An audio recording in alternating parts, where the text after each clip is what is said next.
Yep,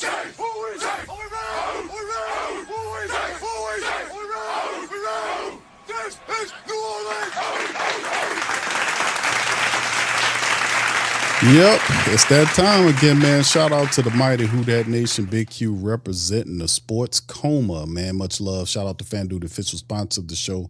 Get your prop bets in at FanDuel, man. Listen, in this broadcast, we're going to be talking about some of the guys that the Saints picked up in interviews, man. I covered this before in the previous broadcast. Shout out to the family members for checking that out. Also, shout out to you guys for feeling or sharing the show and hitting the subscribe button. Feel free to hit that and do that as we keep this thing moving. Now, the draft is over, obviously, as we continue to kind of move into the next leg of it. Of course, we got the, I guess you can call the weekend situation, the weekend workout situation happening with the rookie workout.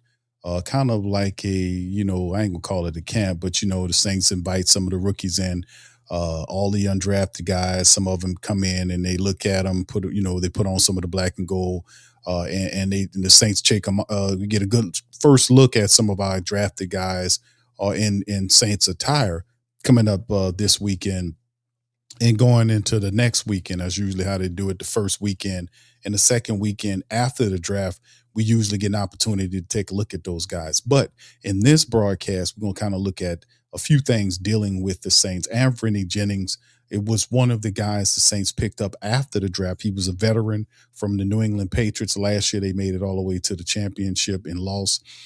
Got bludgeoned. They got the issue in a terrible game. But nonetheless, Anfernee Jennings is one of these blue collar, bring the lunch pail guys, hardworking guy. And he's and I ain't gonna say he's one of the guys the Saints are tasking in the veteran, in terms of veterans. Him and Tyree Wilson are some of the guys the Saints are bringing in to kind of help, up the pass rush, right? We know we lost, Cam Jordan's still a free agent right now. Anything can happen with that. We'll see what goes on there. But Cam's out there. It's really interesting to see how the Saints are dealing with that situation, but nonetheless it is. So the Saints kind of moved on. Anfernee Jennings, a inexpensive veteran, and as well as the trade for Tyree Wilson, he comes here as well. And the Saints add a few pieces here to try to help out. So Anfernee Jennings talked about he'll do whatever it takes to win. He'll rush the passer. He just is one of these guys that just cares about just doing things the right way. So I thought that was pretty good to hear from him. And he has some good game. He also had an interview that I wanted to play for you guys if you hadn't listened to Anfernee Jennings talk about what he can do for the Saints. Here he is. Y'all put one in the chat if y'all can hear this. About for you and what drew you to the Saints? Oh, yeah. Obviously, my time ended with the Patriots. And, the Saints was one of the teams that reached out to, me and my agent. And, I just thought that, having an opportunity there, especially after what they done in the draft and how they finished the season last season, I feel like that was a good opportunity for me. I'm just looking forward to it. Anfernee, what do you look to bring to the room and to the franchise? Yeah, just, me being the player that I am, I feel like I'm versatile, physical. I'm a disciplined player, and I've been in the lead a few years now, so I could bring more of a leadership role, help the younger guys out, and just be whatever the team need me, figuring out what my role is going to be, and just being a leader at that. You mentioned that extensive experience. What do you feel like you gained, I guess, from rookie year to now? Man, a lot. The NFL is a grown man league.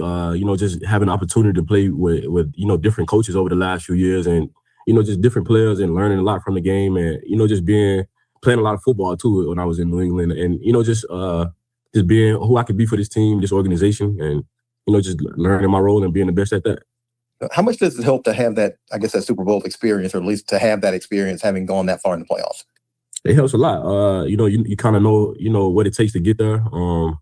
And you kind of know what it takes within the team, I guess, the system, and how to hold your teammates accountable too, as well as yourself. It's something that's a process, and you can't take it for granted. Just getting that experience. Anfernee, what can you share about sort of the vision maybe that the team has for you, or maybe even the vision that you have for yourself on the field as a part of a Brandon Staley defense? Yeah, obviously I went in to sign the other day, but I had to leave and I'm headed back on Sunday. But I just from Staley's time in the NFL, man, he just he's been able to coach up a lot of great players. And the defense that he runs, the style that he brings, being a kind of a 3-4 multiple defense, and just being able to have guys that's versatile, switching up disguises and having different players in different places, and being a multiple defense in and out, being able to move around the front and be manipulate the front and kind of still have a light box, stuff like that. Just I just feel like I'm a smart enough player where I can understand that, and I'm versatile enough that I can go out and I can produce and help the team win. Yeah, Anfernee Jennings is an interesting player, man. A lot of experience, this guy. 6 years with the Patriots, 75 games with 40 starts. That's a lot of time. 75 contests, 40 starts, over 200 tackles, 27 tackles for a loss, and 7.5 sacks. Now, he in 6 years, 7.5 sacks is not a lot of sacks, but it depends on how you how you see him using. As you can see, the Saints see him and they have edge there. So Anfernee Jennings is a guy who they're going to use in that capacity, a guy that kind of rushes the edge to kind of help out to generate.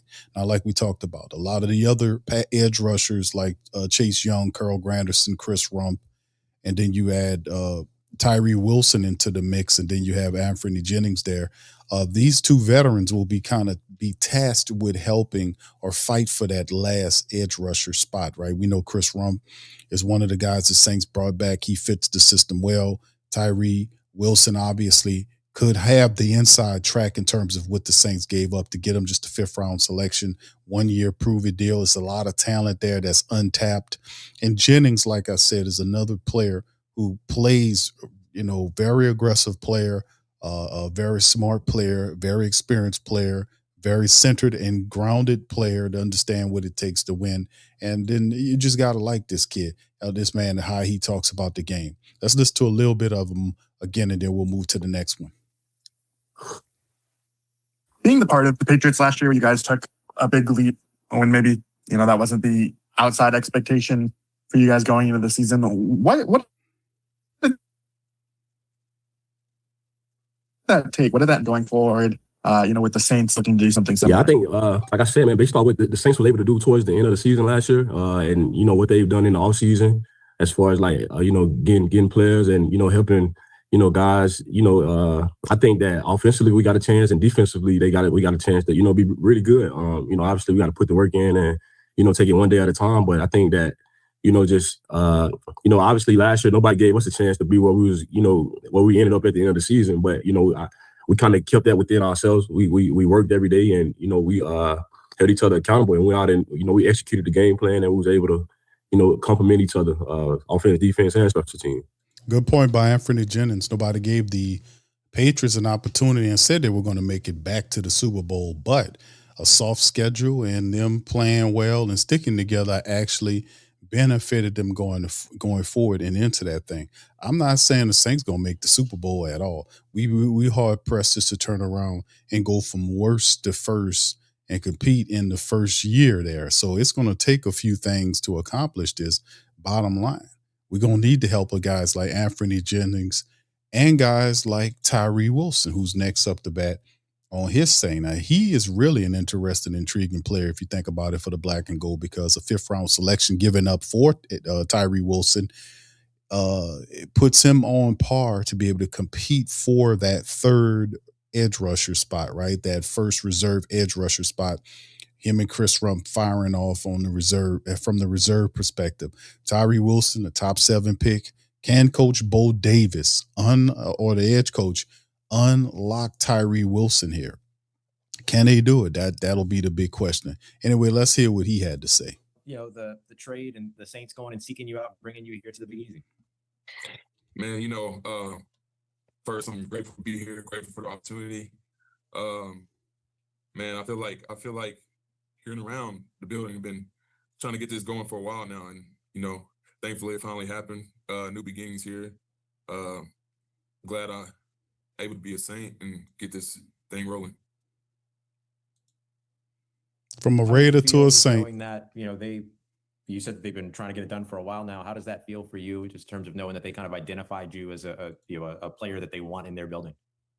I mean, it's always a blessing when you get to come to a place where you're wanted and, they're happy about you, happy you're in the building, and, get excited to, get my career going in the right trajectory. Were you Exactly. expecting this to happen on Saturday, or was that kind of a surprise for you?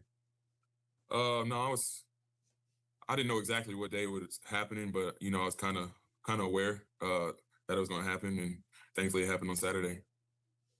Tyree, did you kind of need a change of scenery?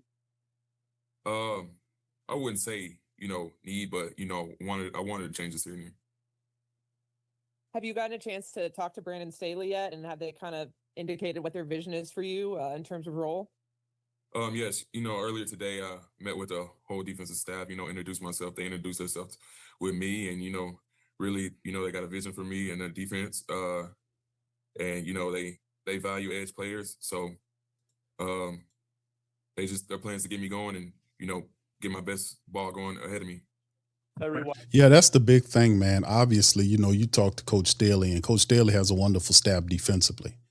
Now, Coach Staley oversees the whole thing. We know Bo Davis is the defensive line coach, but they do have an edge coach by the name of Jay Rogers. Now, we remember Bryant Young used to be our old edge coach. He's gone, and when Kellen came in, he brought his own guy, which is Jay Rogers, who comes over from the Falcons in his second year here. It's been like 14 years in the NFL as a coach. But he, along with Coach Staley and others, will be tasked with getting guys like Tyree Wilson to work in 1 year. It'll have to, because if you watch him on film, he has the athleticism. I mean, he really does. I mean, it's certain aspects of his game that are still, I ain't gonna say raw, but just let's say undeveloped, that he knows that's the next step. Like, you bring in Tyree Wilson here. I think he had 12 sacks in the 3 years that he's been here. So the Saints looked at it and they say, hey, man, we gotta step this up.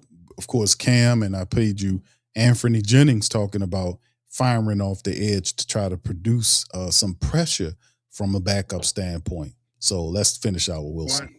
Why do you say that you wanted a change of scenery? I mean, I love Vegas and love the people, love the opportunities in Vegas, but I feel like wasn't off to the best start, and pretty much there's always a change of coaches every year, and I feel like here in New Orleans the trend is going upward, and I'm grateful to be here, grateful for the opportunity. What do you need to do, I guess, better or more consistently the most in your own self-analysis? I wouldn't say change who I am. Continue the great habits that I have. Work hard. Be a great teammate. Basically, it's just be bought in and go to work every day. And I feel like things will play itself out. What do you feel like it is that you bring to Brandon Staley's defense? With your game. I see myself as a game record. It's been a lot of great defensive ends. There's a lot of great defensive ends in the room. I feel like I can get with them and learn some things with them and bring some value into the room, and be a dominant defensive end for the Saints. You talked about the coaching changes in Las Vegas and getting this new fresh start. How refreshing is it to be somewhere where there is kind of that stability? They ended the year strong last year, and you can kind of see where things are going, and just overall, how refreshing is this new start for you? Man, it's always going to a place. You always, anywhere you would go, you want stability. You want people that value you. You want to value people, and I feel like this is a place that values me and other guys like me in the room and on the defense. And I'm grateful that this opportunity came, and now it's just time to get to work and make things happen. You kind of mentioned it, but what did you make of your first 3 years in the NFL? Like, was it much different than what you were expecting coming into the league? How did kind of the reality of it kind of go against or match your expectations? Coming to the NFL, you really don't know how it's going to be. But I had great role models around me. I had a great support staff there. Great defensive line coach. great defensive coordinator, that tried to bring me along the way. I made steps into the right direction. Now it's time to make that big leap into a dominant pass rusher in the NFL. What do you think about it's time. teaming up with another first rounder like Chaisson? I think it's a great thing. I feel like, we could see eye to eye. He knows what it's like being a top pick in the NFL. He knows the ups, he knows the downs, and he came here. He's been doing great, of course. So that'd be another role model by my side, and somebody that can boost my game and learn things from. Does how things went for him since joining New Orleans give you like a sense of optimism about your opportunity? Of course, but I feel like every player's journey in the NFL is different. I can't speak for him. I haven't really got to sit down and pick his brain or what happened in his situation, and he don't know what happened in mine. So, but what we do have in common is him being a high round defensive end, high pick, and he came here and he's made the best of his opportunity, and that's what I expect to do with mine. Yeah, so and that's the big thing about Tyree Wilson, man. He's the proper size. He has the speed, but for whatever reason, it just didn't develop for him with Raiders. A lot of people say Q, he just needed to change his scenery, and that and the fact that the Saints got him on a 1-year prove-it deal. If he prevails and balls out, maybe an extension is in place for Tyree Wilson. The Saints did do a very masterful thing in terms of finding the proper player to kind of bring in. And like we said, Tyree Wilson has the abilities. He just didn't unlock them totally with the Raiders. And like I said, it'll take the Saints, Coach Staley. I think Coach Staley feels him and Bo Davis and others can unlock Tyree Wilson and have him as a very productive, backup edge for them, kind of helping him complete his game. Plus, he has that motivation of knowing that there is not going to be a fifth-year option, that basically what the Saints are doing is they're locking them in for just this year. So it's all on him to step up and do what he got to do. You see what I'm saying? All right. So, yeah, that's pretty interesting. That's pretty cool, man, to hear from Tyree Wilson. How about a cornerback? Let's hear from our cornerback right here, Martin Emerson Jr. from Florida. This is a cornerback who is also a very interesting player. Like I said, a lot of the Saints players they picked up are very intriguing prospects in terms of the free agents, the inexpensive free agents after the draft that they assumed. Saints did not draft a linebacker, but ultimately they did pick up a couple of defensive backs in the draft, right? But getting people's like, man, what about this? What about that? And so here comes Martin Emerson here to say, hey, man, I'm in New Orleans and I'm ready to do what I got to do to help the team win. Here we go. New Orleans, when you get down here, at least. Yes, sir. Thank you. Yeah. What was it that kind of drew you to, this opportunity with New Orleans and the system here? Truthfully, my visit, man. My visit when I came in, actually met with, not met. Well, I met a lot of the players there when I walked in through the locker room, was familiar with a lot of faces. And truthfully, they welcomed me in like I was already there. Truthfully, it was a great time just chopping it up with those guys, the whole DB room, honestly. Everybody was in the locker room at the time while I was there, so I just chopped it up, picked brains with those guys, and that went really well. It kind of already felt like I was a part of the team, truthfully, like welcome. They was welcoming me in with huge arms, and that was great for me. And the meeting with the coaches, man, it was fired up. Just the same vision, same goals, even though, coming off this injury, but they believe in me, and that's all I need, is an organization to believe in me and come in and give everything I got every single day. So that's kind of like the basis of how everything ended up happening, just like the belief from the coaching staff, and just also just that 15, 20 minutes just meeting with the guys in the locker room. You talked about coming back from that injury. How's that process been for you, just in terms of, like mentally managing it, managing the adversity of it? It was, I would say it was tough, honestly, but just, keeping my faith and grinding, and just always being the person that I always been. Truthfully, it was tough mentally at first. I would say the first 2 months, maybe when I was on bed rest, I couldn't really move for like 60 days, couldn't walk, couldn't do nothing. I was just on a scooter, needed help to kind of get out of bed to do everything. So that time itself, it was like a tough moment. But when I got back, moving around, I got into the boot, I could walk a little bit. And man, I was just reading a lot during the whole process. watching a lot of tape, watching a lot of ball, just being a student of the game. And that year, man, it built me, it kind of built me up in a good way, honestly. Like I could rehab and take care of my body, but also mentally, it made me stronger as a man. Did you read anything that was particularly helpful during that time? Oh, yes, sir. I read a lot of things, honestly, but probably, what was my favorite one that I read? Let me see. Probably read about 15 books during this time. So 48 Powers of Law, for sure. I read that book plenty of times, though. The Art of War, read that book. That was my second time actually reading that book. Also, Why the Best Are the Best. My coach, he actually recommended me, my prior coach recommended me to read that book maybe 2 years ago. So I finally picked that book up and read it. And that was pretty good for me. What else? But really in the Bible, truthfully, just staying close with my faith and trying to live my truth.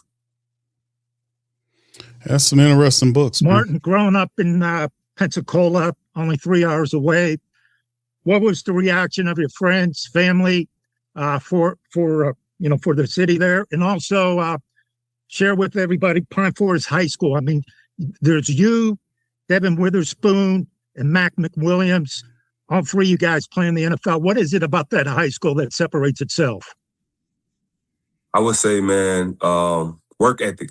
I would say the work ethic. When we was there, we always, would come in early before school to get workouts, stay after school, to put in that work together. And I would say just to want to, nobody had to drag us along. Nobody had to pressure us to do anything. We always wanted to get better and compete, and I feel like, that kind of shows with fast forward, 7 years from that time, 8 years from when we graduated, and we all right where we want to be right now. We still, figuring things out as a professional, but man, we all dream for this moment. I'm so proud of us and how far we came, and we still have a lot to get done and to complete. So I would say just work ethic and just the will and want to. But back to the first question you asked me, growing up, I actually was a New Orleans Saints fan my whole life, truthfully. So it was a surreal moment, man. It was like a full circle moment in a sense, because my grandmother, she was like my mother when I was growing up, truthfully.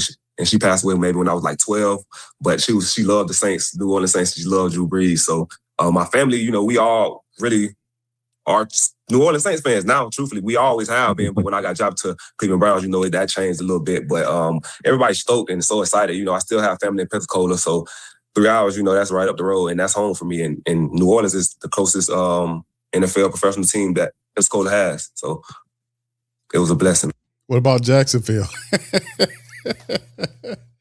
I guess they don't count. They don't count. But anyway, nonetheless, the interesting part about it is, man, Emerson's game, man, and studying the film on it. We'll be doing breakdown on our undrafted guys coming up for Patreon for Tuesday for the family members, and that's what make it interesting about Emerson's game. If you study the film on him, physical guy, 6'2", 200-pound cornerback, gets his hands on you. He can travel with you as well. Can attack the ball at his highest point. And he's very strong-minded, as you can see, fighting, going through that injury. It just shows the tough nature of him. He's very, very also well-grounded player. But you want to have guys like this, like the guys the Saints are bringing in. These guys have a lot of NFL games that they played in. They might have had a fall down here or there in terms of injuries or not having an opportunity to step in and handle up. But this is like a change of scenery, second chance for guys like Anfernee Jennings, for guys like Tyree Wilson, for guys like Martin Emerson Jr. These guys will be the units, the guys that you want to watch that'll come in and steady everything. And they've been through the muck and the mire, and they're well grounded. So it'll be interesting mixing these guys in, because Emerson Jr., you look at the cornerbacks here, the guys that we have like Kool-Aid McKinstry, Quincy Riley's there. You have, depending on who the Saints play at the start, some people believe it might be Julian Blackman rather, Jonas Sanker and Reed in the back end, Blackman at the star role. And listen, he's smart enough and talented enough to play the star, but the reality is he cannot be counted on. So Jordan Howden can be in the mix as well for the star role. We've seen the 2 draft pick defensive backs who I don't know what kind of role some of these guys will have in terms of that outside of special teams components. But Isaac Yiadom, you throw him in there as well, and now Martin Emerson Jr. with a good solid camp. Emerson could challenge. He can challenge. He can really challenge for one of those for the spots not held by Quincy Riley or a Kool-Aid McKinstry. So we'll see how all that works and goes going forward, man. But the bottom line is, I do like the signings and the pickups of these guys. I think it's tremendous to have these players here. I think they are really solid signings, inexpensive veterans that's looking for an opportunity to make an impact, and New Orleans Saints afforded them that. Now let's go to one that's not appreciative or too much appreciative of what we've seen happen with the city, with the New Orleans Saints. Now we did have something. Hold on just a second. Hold on just a second. I'm trying to get it tuned up here. What you might hear now. This is Chaisson, Clavon Chaisson, former LSU pass rush, very talented player. The Saints recently they reached out to him during the draft and whatnot to bring him in. And the Saints were actually looking to ink him to a deal, and he revealed the deal to the nation. Right, Chaisson was almost a Saint in free agency. Shout out to Who Dat Nation on Instagram. They said before signing with Washington, Chaisson posted a YouTube video on his free agency experience and why he picked a prove-it deal with the Commanders over a multi-year deal with the Saints. He said, I got a 3-year offer with the Saints up to $13 million. I think right now they're like 11 trying to get up to 13. Yeah, and I got a 1-year offer with the Commanders right now for like I think it was like 11, something like that. Man, I don't even know how much the contract is. So he said the Saints offered him up to $13 million. And he says the offer with the Saints up to 13. I think right now they're like 11 trying to get up to 13. Yeah. And then I got a 1-year offer with them. So, and some people said it was a 3-year deal that was offered. The Saints offered him. So, I mean, it depends. But let's hear it from the horse's mouth and hear what he said directly on his pages here. Do you feel me? All right, we're going to get right to it, fam, on him. This is his YouTube page. We don't want to have no strikes and all that going on with the music and all that. So we're going to let him do that. But this is one of the things he talked about. Guaranteed is good, but you always look at by yourself. Do you feel me? Hold on, fam. Let me see if I can tune it up. I'll go back. But anyway, the reality is he mentioned this online and talked about it, his experience, and the fact that he just decided he turned down the Saints' offer to go with the Commanders offer.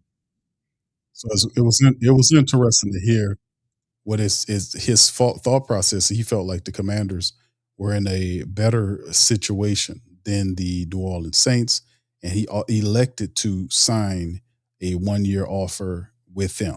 So he said several things on there, man. You guys probably heard it all before about him signing with it, and the reality is, I think that the Saints are, we don't want anybody that don't want to be here. And, it's all good. If you think the Commanders are, that team, that's fine. Going out there to Washington, see if you can make it work. Because, and the Saints did a really good job because they tried to trade for him and they offered a 4th-round pick because he was up for grabs, because the Giants have a boatload of talent there and they don't need him no more. So ultimately, when the time came, he ultimately got away from there and was able to sign a deal. But the Saints went to him and offered him, more money than what the Commanders offered. And he said he felt like the Commanders was a better team. He liked Jaden Daniels and all of the stuff that they had offered. He mentioned a few Saints, and it's fine. We good. We cool. Because I like Clavon. I think he's a former LSU guy, and a lot of people don't really know what the Saints are working on down in New Orleans, and that's fine. They'll learn when they need to learn.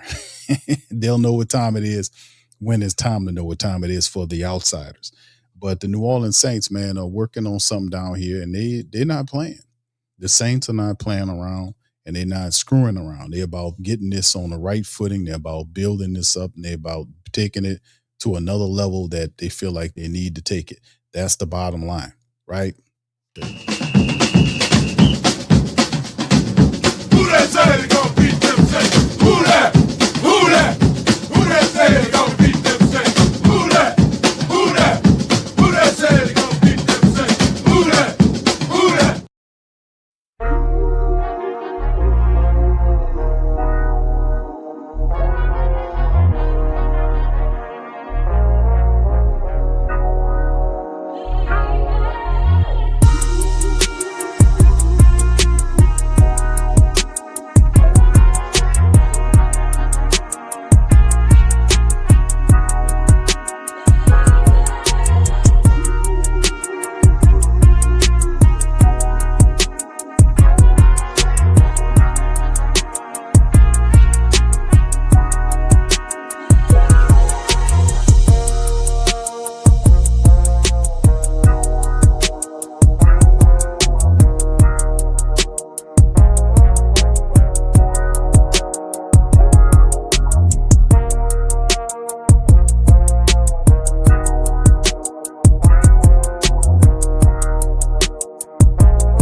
Hey, New Orleans! Whether you're catching up on Saints news at Jackson Square, checking Pelicans scores in the Garden District, or staying updated on LSU while grabbing coffee in the French Quarter, there's one place that keeps you connected to everything that matters in our city.